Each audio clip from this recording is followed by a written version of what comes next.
Guitar nerds, what's up? And you do have to be a nerd to watch this video. You better be super guitar nerdy because it's all about 12AX7 tubes and comparing. I think 21 different 12AX7 tubes I have here. New production, new old stock, pulls from old amps, all kinds of stuff here. And I thought we would listen to them all in the V1 position of this old 1972 Marshall JMP 50 watt.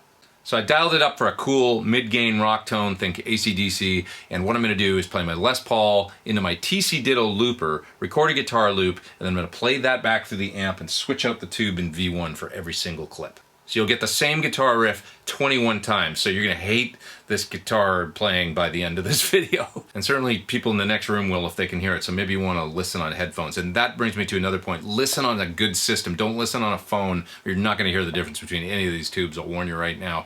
Listen on good headphones, or maybe on some nice studio monitors in kind of a quiet environment, and we'll see if you guys can hear the difference. Okay, spoiler alert, there isn't a hell of a lot of difference between 12AX7 tubes. It's not like changing speakers, which it makes a world of difference, or changing the guitar amp out, or changing pickups on your guitar, which makes quite a bit of difference. Changing tubes, 12AX7s, if they're healthy and they're working, yes, it makes a difference, but it's, this is like really kind of apples to apples stuff with just slight variations in the sound. So I got a whole bunch of new tubes here as well as old tubes. So like this is a beautiful old Beluga Caviar right there. That's a Telefunken 12AX7 with the diamond on the bottom. We're going to listen to stuff like this, as well as I've got a couple old Mullards. I've got some old Globe Logo AMPEREX, as well as Bugle Boy. I got Joint Army Navy Sylvania and GE to listen to, an old RFT, Philips MINIWATT, all kinds of cool stuff. And then for new tubes, I've got a couple from JJ, Chinese 12AX7B,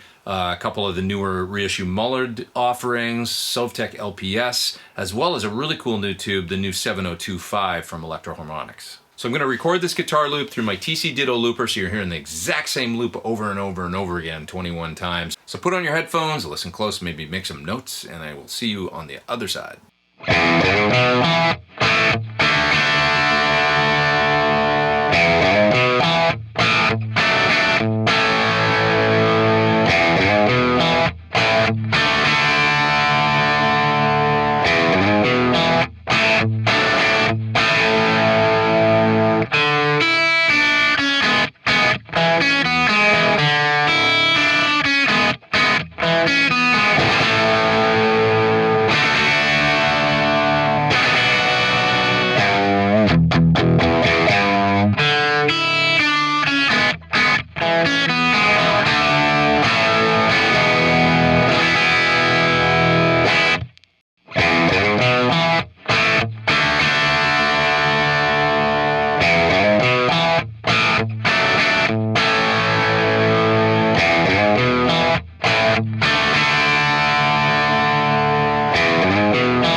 there you have it, 21 different 12AX7 tubes, all in this 1972 Marshall 50-watt amp.